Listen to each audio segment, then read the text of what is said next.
Norman Bethune की स्मृति में। प्रतिष्ठित सर्जन नॉर्मन बेथ्यून कनाडाई कम्युनिस्ट पार्टी के सदस्य थे। 1936 में जब जर्मन और इतालवी फांसीवादी डाकुओं ने स्पेन पर आक्रमण किया तो वह मोर्चे पर गए और फांसीवाद विरोधी स्पेनिश लोगों के लिए काम किया। जापान के खिलाफ प्रतिरोध युद्ध में चीनी लोगों की मदद करने के लिए वह एक मेडिकल टीम के प्रमुख के रूप में चीन आए और 1938 के वसंत में येनान पहुंचे। इसके तुरंत बाद वह शांसी चाहर होपाई सीमा क्षेत्र में गए। उत्साही अंतर्राष्ट्रीयता और महान साम्यवादी भावना से ओतप्रोत होकर उन्होंने लगभग 2 वर्षों तक सेना और मुख्य क्षेत्र के लोगों की सेवा की। घायल सैनिकों पर ऑपरेशन करते समय उन्हें रक्त विषाक्तता हो गई और 12 नवंबर 1939 को तांगसियन, होपाई में उनकी मृत्यु हो गई।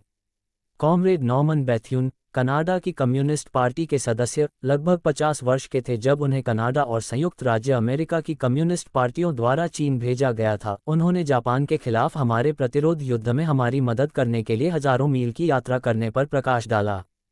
वह पिछले वर्ष के वसंत में येनान पहुंचे, वुताई पर्वत पर काम करने गए, और हमारे लिए बड़े दुख की बात है कि उनकी अपने पद पर शहीद होकर मृत्यु हो गई। ये किस प्रकार की भावना है जो एक विदेशी को निस्वार्थ रूप से चीनी लोगों की मुक्ति के मुद्दे को अपना मानने के लिए प्रेरित करती है। यह अंतर्राष्ट्रीयतावाद की भावना है, साम्यवाद की भावना है, जिससे प्रत्येक चीनी कम्युनिस्ट को सीखना चाहिए। लेनिनवाद सिखाता है कि विश्व क्रांति तभी सफल हो सकती है जब पूंजीवादी देशों का सर्वहारा औपनिवेशिक और अर्ध-उपनिवेशवादी लोगों की मुक्ति के संघर्ष का समर्थन करता है, और यदि उपनिवेशों और अर्ध-उपनिवेशों का सर्वहारा पूंजीवादी देशों के सर्वहारा का समर्थन करता है। कॉमरेड बेथ्यून ने इस लेनिनवादी विचारधारा को व्यवहार में लाया। हम चीनी कम्युनिस्टों को भी अपने व्यवहार में इस लाइन का पालन करना चाहिए। हमें सभी पूंजीवादी देशों के सर्वहारा वर्ग के साथ, जापान, ब्रिटेन, संयुक्त राज्य अमेरिका, जर्मनी, इटली और अन्य सभी पूंजीवादी देशों के सर्वहारा वर्ग के साथ एकजुट होना चाहिए, क्योंकि साम्राज्यवाद को उखाड़ फेंकने, अपने देश और लोगों को आज़ाद कराने का यही एकमात्र तरीका है। दुनिया के अन्य देशों और लोगों को आज़ाद कराने के लिए ये हमारा अंतर्राष्ट्रीयवाद है, वह अंतर्राष्ट्रीयवाद जिसके द्वारा हम संकीर्ण राष्ट्रवाद और संकीर्ण देशभक्ति दोनों का विरोध करते हैं।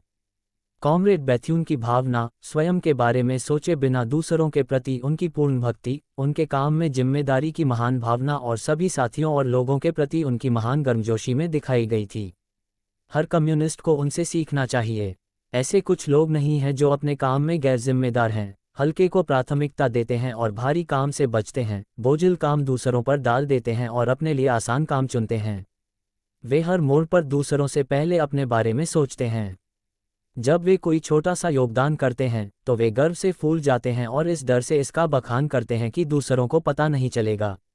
वे साथियों और लोगों के प्रति कोई गर्मजोशी महसूस नहीं करते बल्कि ठंडे, उदासीन होते हैं। सच तो यह है कि ऐसे लोग कम्युनिस्ट नहीं हैं, या कम से कम उन्हें समर्पित कम्युनिस्टों में नहीं गिना जा सकता। जब भी बेथ्यून के नाम का उल्लेख किया गया तो मोर्चे से लौटा कोई भी व्यक्ति उसके प्रति प्रशंसा व्यक्त करने में असफल नहीं हुआ और कोई भी उसकी भावना से प्रभावित हुए बिना नहीं रहा।